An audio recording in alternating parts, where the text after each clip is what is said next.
SciCast. Podcast: Transtorno do espectro do autismo.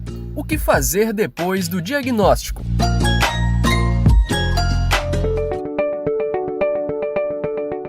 Começa agora o SciCast. Neste podcast, vamos conversar sobre um assunto muito importante e delicado. O que fazer depois de ter o diagnóstico de transtorno do espectro do autismo, TEA? Como você, profissional da saúde, comunicaria esta notícia? Eu sou Ana Paula Souza e hoje nós vamos juntos compreender quais as orientações à família nesse momento. Vamos lá? Para acompanhar a gente, convidamos uma especialista da área, a professora Bruna Soares Pires. Ela é psicóloga com foco em transtorno do espectro do autismo. Olá, professora! Seja muito bem-vinda! Olá, Ana Paula. Olá a todos que estão nos ouvindo. Muito prazer, eu sou a professora Bruna Pires e vai ser um prazer contribuir com um tema que é tão importante, mas infelizmente é tão pouco discutido. Professora, quando nós falamos sobre transtornos do espectro do autismo, nos cursos da área da saúde, sempre destacamos que a comunicação do diagnóstico é um dos momentos mais delicados no diálogo com a família. Então, para a gente começar, como deve ser feita a comunicação do diagnóstico de TEA? Bom, em primeiro lugar, é importante ressaltar que o TEA, justamente por ser um transtorno, ele possui diversas peculiaridades. E por conta dessas peculiaridades, é fundamental que o médico, antes de fechar o diagnóstico, ele tenha acesso aos relatórios de avaliação de toda uma equipe multidisciplinar. Então, aí a gente tem o psicólogo, a gente tem o terapeuta ocupacional, a gente tem o fono, e é fundamental que essa equipe toda esteja conectada para poder conversar com essa família, Porque, infelizmente, em muitas situações, um profissional dá um diagnóstico e outro profissional dá outro com base apenas na sua visão, e isso é extremamente perigoso. Então, é fundamental que o médico ou o psicólogo ou o terapeuta ocupacional, enfim, que vai fazer esse diagnóstico, vai ter essa conversa com a família, vai falar sobre o resultado da sua avaliação, sobre a sua hipótese diagnóstica, que ele seja extremamente cuidadoso e humano, E entenda que não é só e simplesmente encarar o diagnóstico e aceitar o diagnóstico e acabou. Existe toda uma situação de luto parental que não pode ser desconsiderado. Imagine só você, Toda pessoa, todo casal, geralmente, quando estão grávidos, eles planejam a criança, planejam todo o futuro da criança. E aí essa criança, ela nasce de um modo que provavelmente, a gente também não pode ter 100% de certeza, mas muito provavelmente ela não vai poder dar conta de todas as expectativas dos pais, Então é muito frustrante. Aliado a isso, a gente tem o fato de que, infelizmente, o autismo atualmente, ele ainda é muito permeado por estereótipos. Então, a criança nunca mais vai andar, a criança nunca mais vai falar, entre outras coisas. Então é fundamental que os profissionais eles tenham empatia, que eles sejam humanos, mas que também eles estejam atualizados com relação ao autismo, para que eles também não sejam disseminadores de fake news na área do autismo. Existe algum protocolo de modelo de comunicação para o paciente que o profissional de saúde pode seguir? Existe sim, Ana Paula. Inclusive, existe o protocolo Spikes, que é utilizado na comunicação de más notícias. É importante ressaltar, aqui fica o parêntese. Não necessariamente o autismo é uma má notícia, tá? Não é essa a intenção, mas é algo que é difícil, de ser comunicado, até porque, como já foi dito, os pais eles não esperam que o seu filho tenha algum tipo de diagnóstico. Então, eu sugiro esse protocolo tanto para pessoas que vão comunicar sobre autismo quanto sobre outras questões.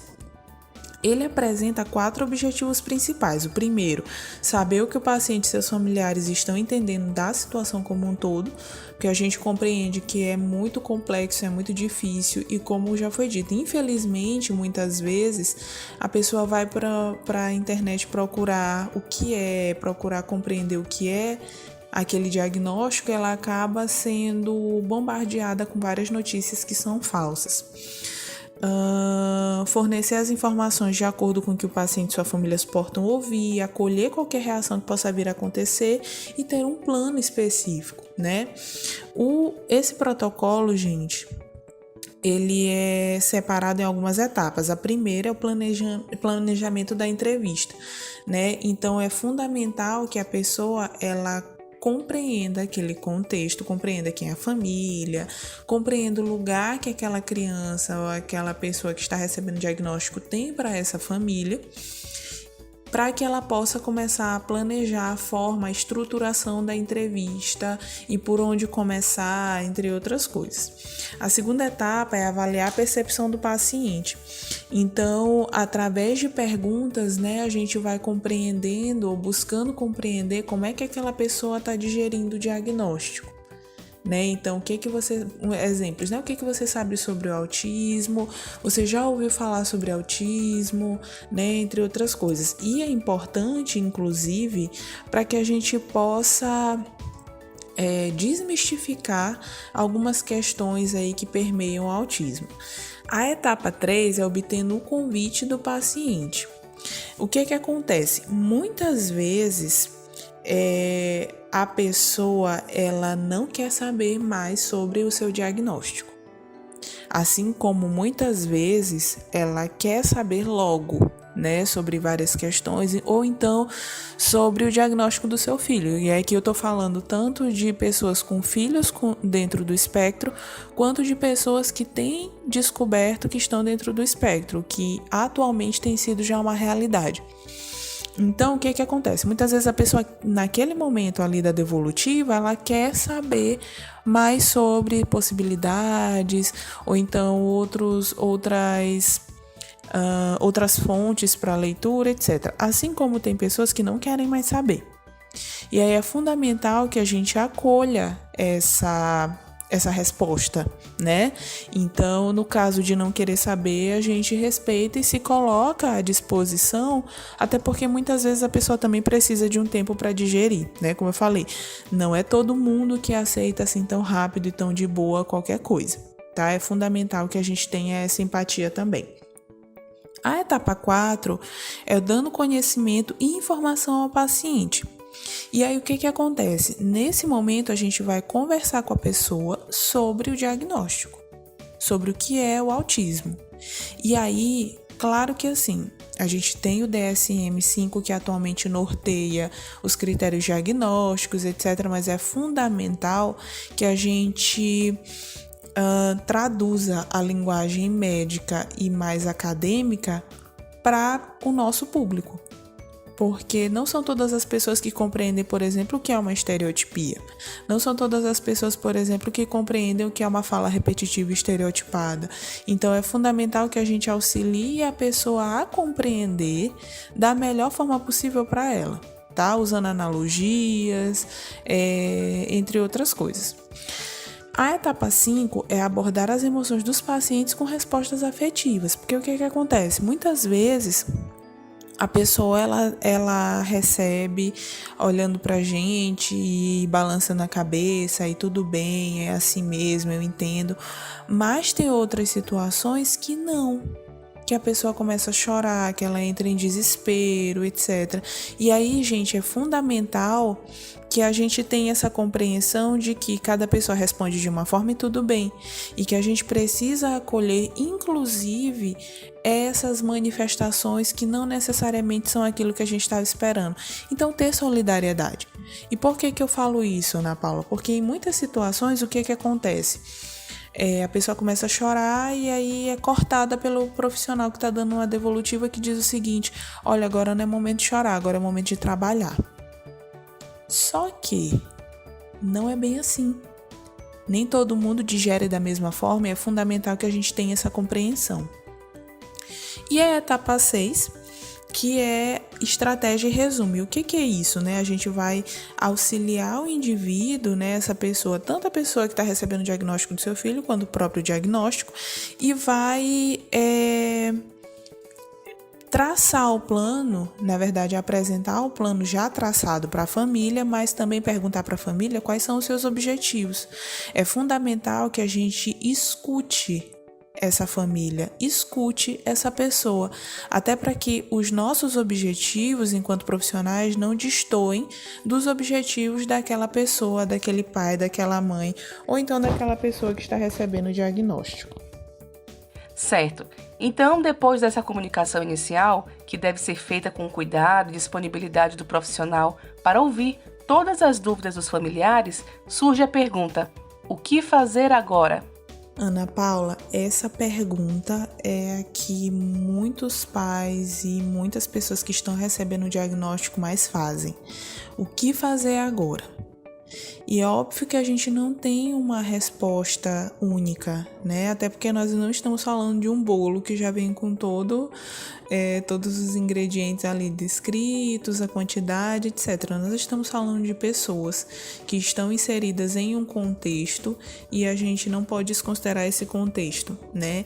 É importante, depois da comunicação do diagnóstico, que a pessoa ou a família, ou em alguns casos as duas, né, sejam acolhidas e acompanhadas. E aí quando eu falo, né, a família ou a pessoa, ou em alguns casos as duas, eu estou falando de famílias com crianças com autismo, crianças ou adolescentes com autismo, pessoas com autismo que me procuram também para compreender e fazer diagnóstico, avaliação, etc. E de pessoas que adultas descobriram que têm autismo, mas que já são casadas e que muitas vezes têm um filho já com autismo, entre outras coisas. O cuidado, gente, a pessoa com autismo exige muito, né? Porque por mais que a criança ou adolescente passe, ou então adulto, né, passe algum tempo nas terapias, querendo ou não, ela passa ainda mais tempo em casa. E aí é fundamental que a gente dê suporte e acolha essa família e auxilie ela a compreender que o papel dela no processo de tratamento é importante. E aí acontece de tudo, né? Porque essa conscientização ela precisa ser feita. Então, muitos pais eles reduzem a sua carga de trabalho. Alguns pais pedem, inclusive, exoneração ou demissão dos seus trabalhos, dos seus cargos, etc. É importante também, gente, que a gente já traga algo esquematizado para a família, né? Que é o projeto terapêutico singular. E aí é fundamental que a gente, nesse projeto terapêutico singular, que a gente compreenda todas as outras áreas que a criança vai precisar, a criança, adolescente, a pessoa, né, com autismo, ela vai precisar estar em contato para que ela possa ter um tratamento que seja satisfatório, né? E aí cabe a ressalva, é fundamental que a gente encaminhe, né, para outros profissionais, porque nós sabemos a importância de outros profissionais. O psicólogo, por exemplo, não dá conta de questões sensoriais. E é fundamental que a gente tenha muito respeito às outras áreas, né? Porque o que eu vejo muito, médicos já encaminhando com o número de horas e a abordagem, por exemplo, da psicologia que precisa ser usada para o tratamento, e isso é extremamente invasivo, até porque muitas famílias elas já têm um profissional de escolha, ou então elas já têm uma abordagem específica que elas gostariam de trabalhar.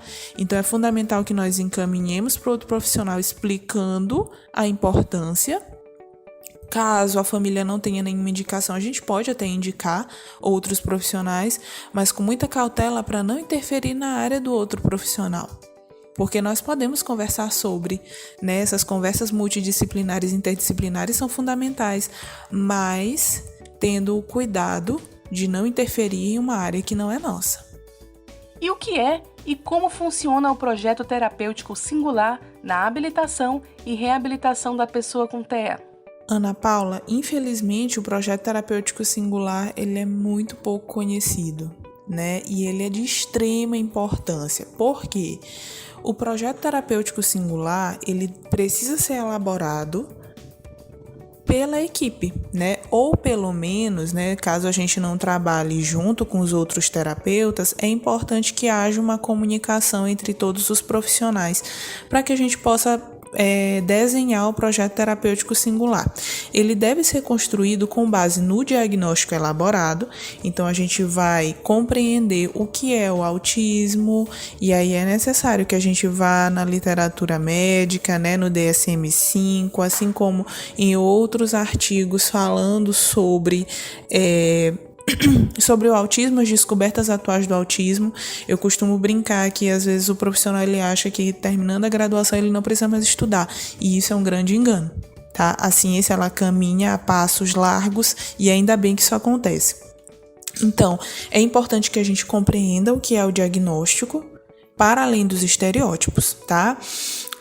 Que a gente traga sugestões terapêuticas decorrentes da avaliação da equipe. Então, caso vocês trabalhem juntos, né, caso a equipe trabalhe junta, senta um dia para conversar sobre o paciente, etc.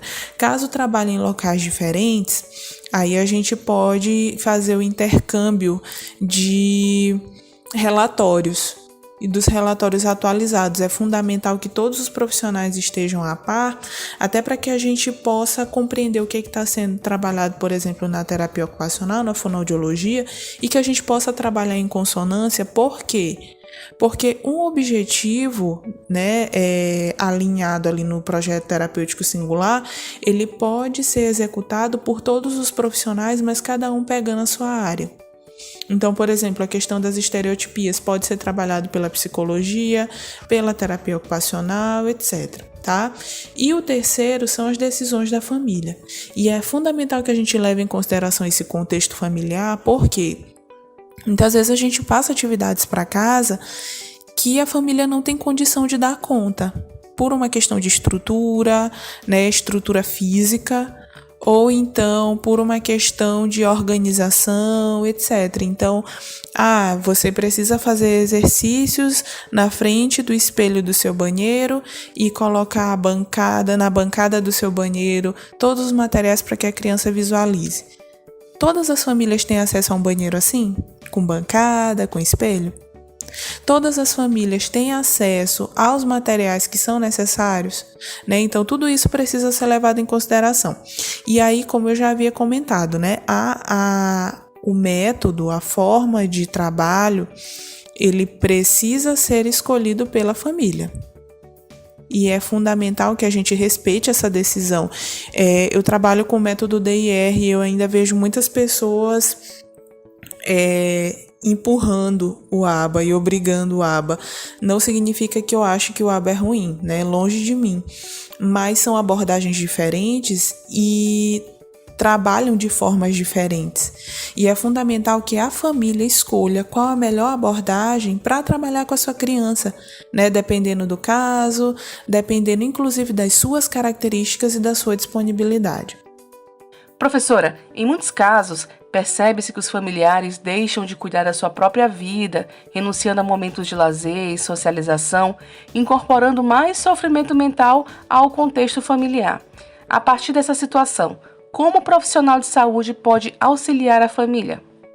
Ana Paula, a gente ainda vê muito isso acontecer, até porque a gente vive em uma sociedade que tende a hiperresponsabilizar os pais por questões relacionadas às crianças. Então, quem nunca viu o caso de uma criança chorando no meio de uma loja de brinquedo e vários olhares recriminando os pais, né? Isso é algo que é cultural e que é fundamental que a gente tente minimizar ao longo do processo terapêutico. Não é incomum, em muitas situações, as mães chegarem, os pais chegarem para trazer os seus filhos para terapia e aí eles deitam e dormem de cansaço. porque eles ao longo do dia não têm uma pausa para descansar, não têm um tempo para parar e respirar e tomar um café com calma, sentindo o gosto do café, etc.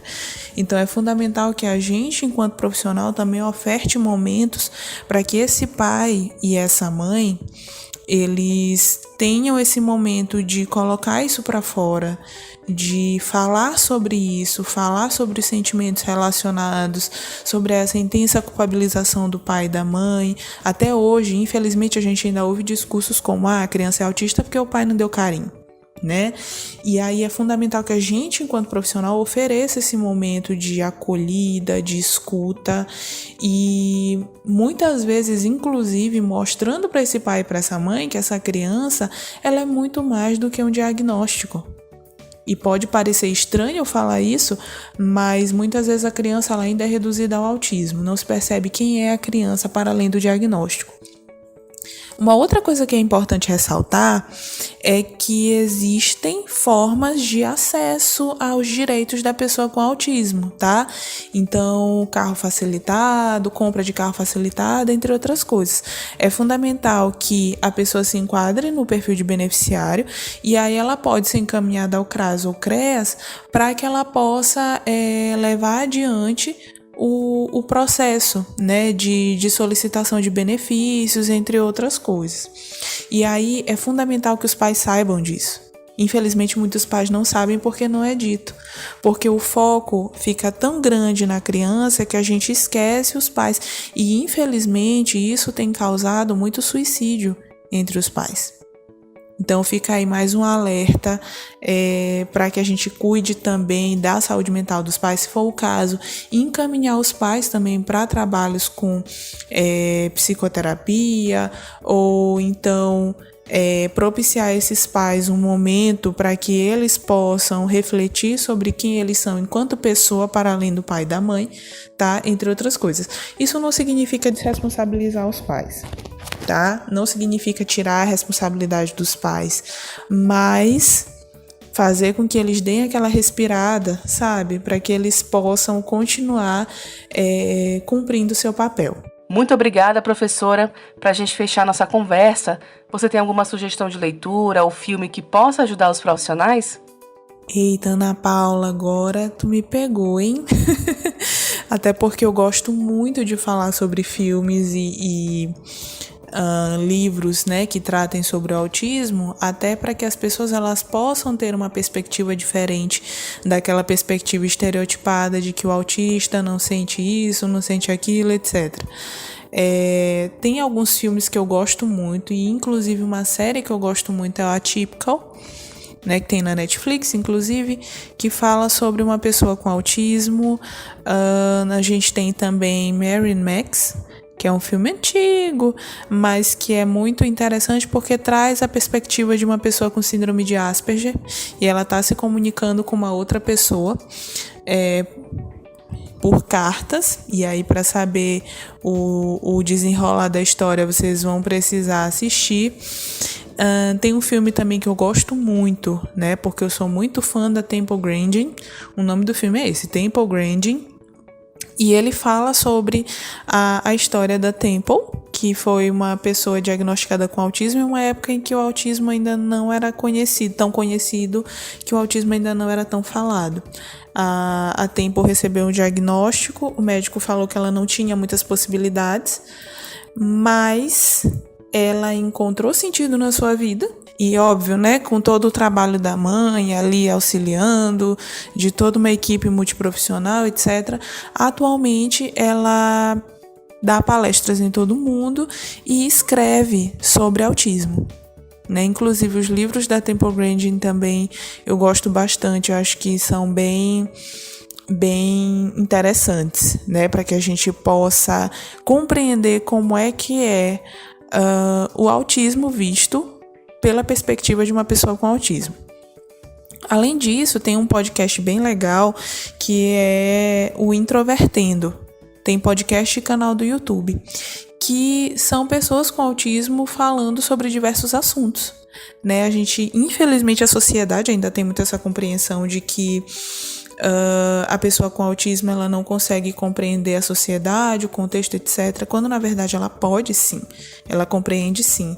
E eu acho muito interessante a forma como os meninos, as pessoas, né, que atualmente o corpo cresceu um pouquinho mais, o corpo do introvertendo cresceu um pouquinho mais, como eles falam sobre diversos temas com muita propriedade, inclusive, né, porque tem pessoas lá de várias áreas. E eu acho que é importante que a gente abra um pouco o nosso olhar e escute mais o que as pessoas com autismo têm a nos dizer. Muito obrigada, professora. Suas orientações foram excelentes. Eu aqui só tenho a agradecer pela oportunidade de falar sobre um assunto que me é tão caro. Muito obrigada.